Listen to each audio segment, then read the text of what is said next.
If you are getting deja vu, you are not insane. This is a re-upload of a video that is from my old channel, and this is my new channel that I will now be posting my content on.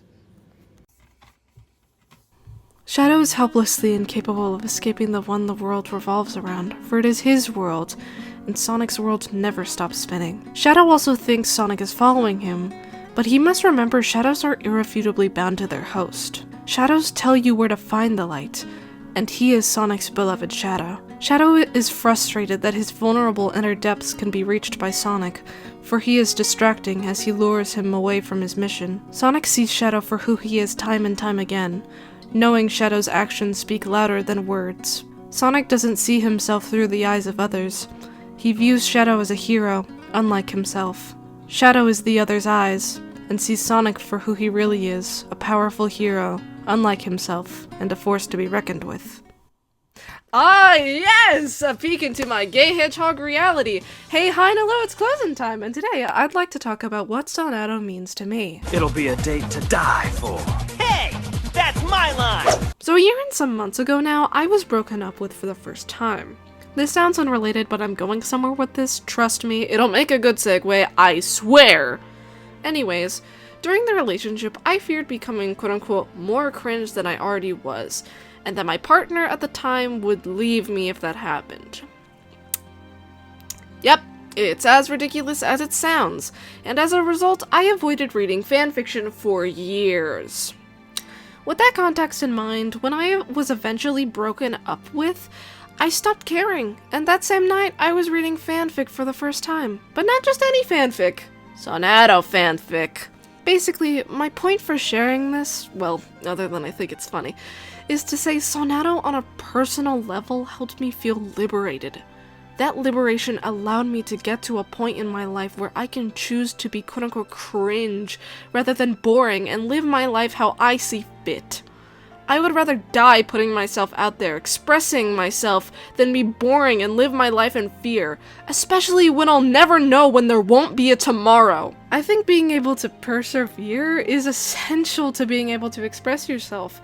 And here's where I fully loop-de-loop around back to Sonadow. Perseverance! Man, you must really hate having to admit you need me. Rivals to Lovers is popular for many reasons. More conflict, nuance, more romantic tension, plenty of pre-existing chemistry, maybe some witty banter, usually applying to the opposites attract trope, and so forth. Sometimes even the clashing of the rivals or enemies in question itself serves a metaphorical purpose and can express meaningful ideas or create nuance. All of these ideas make the trope great fun. That being said, my favorite aspect of Rivals to Lovers is the perseverance, or rather persistence involved. Despite their conflicts, differences, and flaws, they do love each other and are good for each other in the end, even when it feels like they shouldn't be. You know, see, the example for Sonic and Shadow would be like, despite Sonic and Shadow's disagreements on how to go about a situation, they will always end up working together again. Regardless of their past conflicts, they don't hate each other.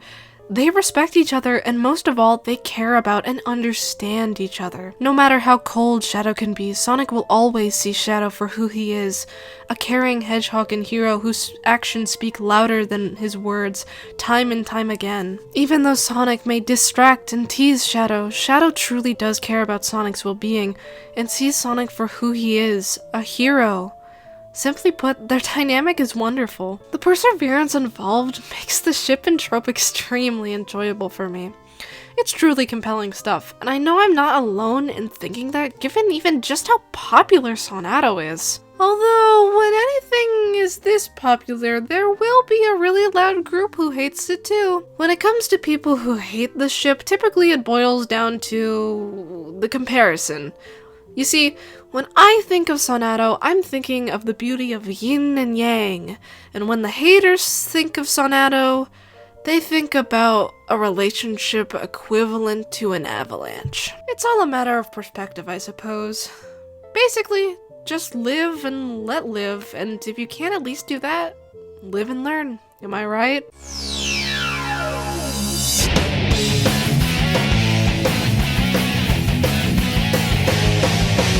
Two rivals being in a romantic relationship is far from a traditional romance, yet that's exactly what makes it so special. Sonic and Shadow reflect each other perfectly despite their differing personalities, plus the I try to do no harm and I take no crap narrative foils are just such an addictively fun dynamic. A lot of their dynamic relies on Sonic seeing Shadow for who he is and getting up close and personal. Their relationship is already one of an intimate understanding of each other and care for one another with a competitive nature. So truly, all it would really take to potentially be a romance is for Shadow to open up and break down the walls he's put up enough for Sonic to get in. And then also for them to, like, both want to kiss, but that's obvious though. To me, the best ships are the ones where at first they seem like an odd pairing, usually because there's nuance and development throughout the story, but after you analyze them and cross the barrier between the surface level, you realize just how good they are for each other. And of course, by extension, how good they could be romantically. For example, Shadow in some more emotional aspects thinks he is inferior to Sonic, while in others, they are confident enough to compete for who is better. Sonic sees this and as a result tries to remind Shadow that he too is equal to him in those aspects and truly is a good person. However, Shadow is found to be rejecting the notion often. Despite Sonic's disappointment when Shadow doesn't accept what he is saying, he continues to watch over him with a hopeful, helpful smile. The most prominent showcases of this are in the Sonic x Shadow wallpaper cover story and Sonic Battle, which are definitely some of my favorite moments between Sonic and Shadow. My point here is that you would never even know this part of their dynamic by just looking at them on the surface as just enemies. You have to dig deeper, see them in a nuanced way, and care enough to get the essential information to understand and analyze their inner workings. These are the ships I enjoy most, the ones you can analyze to fully understand, the dynamics that keep on giving. This is the kind of media, characters, and ships I adore. I love getting to analyze nuance, enjoy fun dialogue, be touched by compelling meanings, and feel liberated. This is what Sonadow means to me. Probably gonna regret that. I heart you too, Shadow. Before the video fully comes to a close, I'd like to display a small tribute to some of the specific moments Sonic and Shadow share together, showcasing rather than describing my point that their tender relationship is competitive, thrilling, fun, and is a special dynamic one last time before the conclusion. Although please do note there may be spoilers within this section, so if you're worried about that, you can skip to the conclusion. And without further ado, here we go! This first one is from that Sonic Channel calendar story I mentioned earlier. Therefore, since it's originally in Japanese, I will be using Wendy's translation, so please check her out. I will only be reading off a specific moment, so if you would like to check it out in its entirety for yourself, a link will be in the description. Why do you keep following me? Shadow, walking down a deserted back lane off Mission Street, asks Sonic, who follows him with a grin on his face, without looking back. Sonic, too, puts his hands behind his head and looks away into the night sky as he asks him back. I'm the one who wants to know why. Since when did you become the guy who secretly works for everyone's peace? I am not interested in peace. I don't care what happens to others. I just can't stand it when foolish beings do whatever they please on this planet, whether it's the doctor or anyone else, including you. Don't get the wrong idea. A few seconds of silence followed. Shadow is pouting, and Sonic is still grinning. Okay, gotcha. I'll try to be careful, but I think there are a lot of people who would like to thank you for what you did today. That's nonsense. Exasperated, Shadow finally stopped in his tracks and turned back to Sonic as if to tell him to shut up and... Huh? There, with the distant lights of the city in the background, Sonic stood with his right arm outstretched pointing toward the night sky while looking toward Shadow, and the full moon shining brightly where he pointed. They could also see the space colony Ark floating just above it, looking down at them. In the midst of the transcendental scene, Shadow couldn't help but gasp at the sight of the Ark, which looked almost divine in the moonlight from below. The Ark of Hope and Mistakes. This is the place where Shadow was once born, where he gained and lost so much of his precious things and time, a ruin floating in the vacuum, where too many things were given up to protect this planet. Once a year, due to the orbital alignment of the satellites, there is a night when the Ark can be seen directly above the full moon. Mission Street was one of the best places to see it, and the celestial show of two cold, dignified moons floating in a sea of warm city lights was Sonic's favorite. Shadow looks up at the Ark in silence. No one knows how much memory and truth is left in his heart about what happened in the past, or what he is thinking now, but this silence seemed to be the answer to Sonic. As if in response, Sonic slowly lowered his hand. As Shadow followed this meaningful movement with his eyes, Sonic pointed his hand directly at his own face and smirked. Ridiculous! As he snapped, Shadow straddled a motorcycle that was behind a thicket on the side of the road. It is a big military motorcycle. It must have been prepared here in advance. The engine roared as if to reject Sonic's attempts to say something. The second one's redundant. He drives off at full throttle. Sonic, seeing him off without chasing him, had his usual grin on his face, but he also looked somewhat disappointed. Shadow! Sonic the Hedgehog. Where is Emerald? He's at Tails' place. Tell me something. Why are you after him anyway? I'm not here to steal him. I'm here to welcome him, as a fellow weapon of war. Welcome him? Haven't you noticed? His awakening as the legendary weapon of war Gizoid is close at hand. Awakening? He already has 6 Chaos Emeralds, right? Yeah, and with my Chaos Emerald, that makes 7. The Gizoid will be awakened when it has collected 7 Chaos Emeralds. Right now, its true power lies dormant. However, I can feel it. I can feel the power. A power greater than you can imagine. I've heard that he who collects 7 Chaos Emeralds will be granted unlimited energy. So are you trying to tell me that awakening Emerald is dangerous? Dangerous? Huh! He's a weapon. One created with enough power to destroy the world. Awakening him is sheer madness. I don't think he has it in him. The Emerald I know would never destroy the world. What about you? You say he's the ultimate weapon, but weren't you supposed to be the military's ultimate secret weapon? Maybe you've forgotten, but I seem to recall you saving humanity at some point. That was for Maria. Exactly! If you have a heart, you would never use your power for the forces of evil. There's no way you could. Weapons aren't supposed to have hearts, but both you and Emerald do. You guys aren't just weapons. No, you are wrong. We were created as weapons. If the people of this world ever want peace, they must destroy us. Shadow! And one more thing. Rouge said that there's a keyword that can free Emerald. If we could find out what it is, Emerald could become just a normal robot. Huh, such hopeless dreams. Weapons have no need for a conscience. Freedom? What use is a weapon that does not follow orders? I have a different kind of link with a Gizoid. Like me, he's a weapon, no doubt about it. He's a weapon to be used by his master. Shadow. Alright. Just take Emerald already.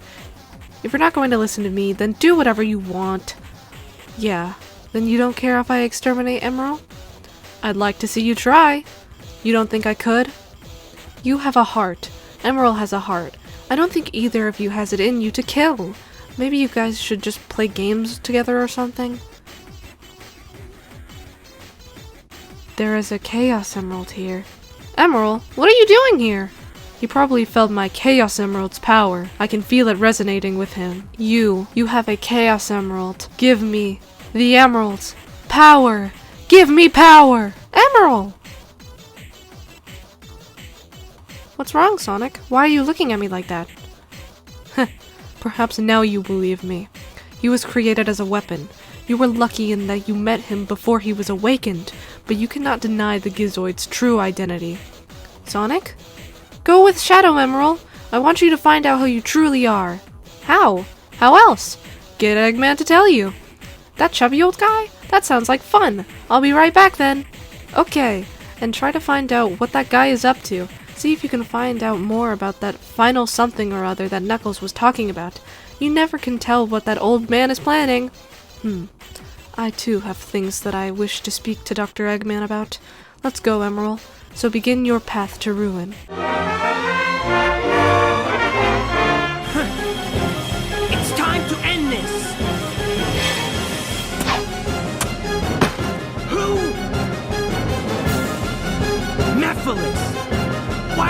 in my way!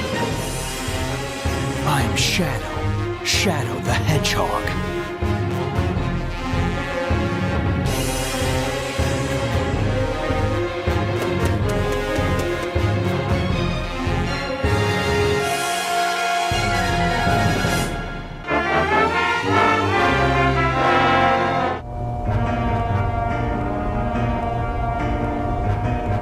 You never cease to surprise me, Blue Hedgehog. I thought that capsule you were in exploded in space. You know, what can I say? I die hard. You actually saved me, you know. It was a Chaos Emerald, wasn't it? But there's no way you could have activated the Chaos Control using an emerald that's fake. So, there's more to you than just looking like me. What are you, anyway? What you see is what you get. Just a guy that loves adventure. I'm Sonic the Hedgehog. I see. But you know, I can't let you live. Your adventuring days are coming to an end.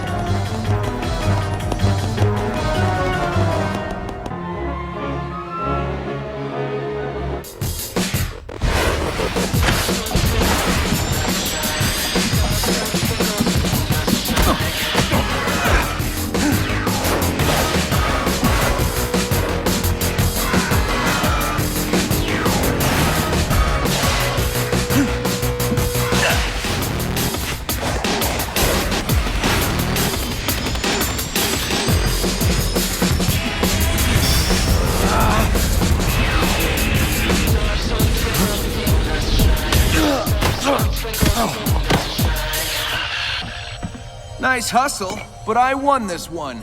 So I'm taking the emerald. See ya!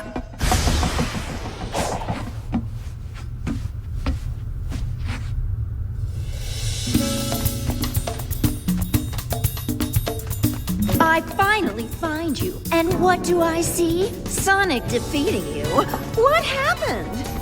I will beat him on equal terms, or not at all. Sayonara, Shadow the Hedgehog. Well, hey, looks like somebody made it to the conclusion. Good job. Unfortunately, I couldn't have possibly talked about every little detail I love about Sonadow, as we would be here all year. However, I hope I've done a good job accomplishing my goal of expressing what makes this pairing so important to me. As the video comes to a close, I'd like to shout out Voiced by Mandy's Sonadow Iceberg video and Kameno O's Sonadow essays. Without their videos, I wouldn't have had the courage to create my own Sonadow essay video, and therefore I am truly grateful. And if I pronounce their usernames wrong in any way, I'm sorry. Thank you so much for getting this far into the video. If you haven't yet considered subscribing or liking the video, maybe do so as it helps me a lot, and have a wonderful rest of your day, night, or afternoon. I love you. Now you set my soul on fire.